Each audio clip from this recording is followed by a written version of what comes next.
Alraune.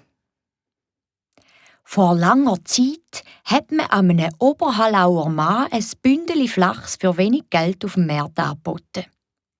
Er hat es gekauft und mit heimgenommen.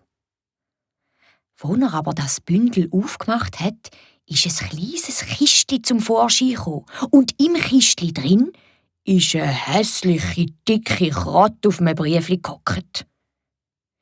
Im Briefli ist gestanden, dass die Kratte eine Alraune sei, wo man jeden Tag strählen und mit Wein waschen.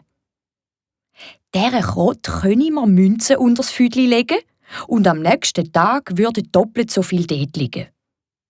Aber man könne die Alraune nur 3 Mal verkaufen und das sei jetzt bereits schon das 3. Mal gewesen.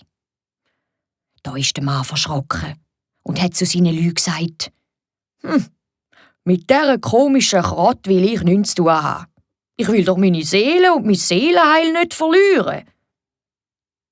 Dann hat er die glitschige Kratte gepackt, sie zurück ins Kistchen da und das Kistchen samt der Kratte in den tiefen Tümpel vor dem Haus hineingerührt. Als er zurück in die Stube gekommen ist: Ja, jetzt schau auch da. Das Kistchen ist, wie wenn nichts passiert wäre, wieder auf dem Tisch gestanden. Der Mann hat sich einiges einfallen lassen, um das komische Geschenk loswerden zu können. Vergeblich. Die Kiste ist auf seltsame Art immer wieder auf seinem Stubentisch gelandet. Da ist unser Oberhalauer Mann endlich zu einem Kapuzinermönch ins Kloster gelaufen und hat den um Rat gebeten, ja, was er denn mit dem Kistchen anfangen soll.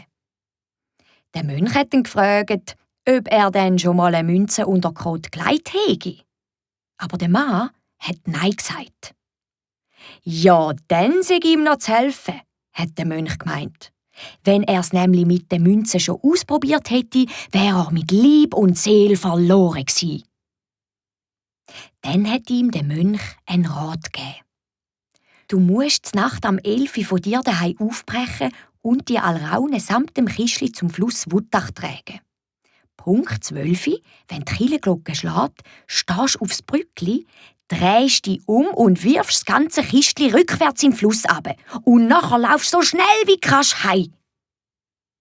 Aber du darfst dich um Gottes Willen nicht umdrehen. Genau so hat es der Halauer gemacht. Auf dem Heimweg zurück hat er hinter sich im Wald ein furchtbares Lärmen und Rasseln gehört. So laut, wie wenn 100'000 Ritter hinter ihm her wären. Fast zu Tode erschrocken ist er davongerannt, hat sich aber wie vom Mönch angeraten nicht einmal umgedreht, bis er daheim angekommen ist. Bei sich in der Stube hat er Gott Lob und Dank gerufen. Und die Alraune ist seitdem nie mehr in seinem Haus auftaucht.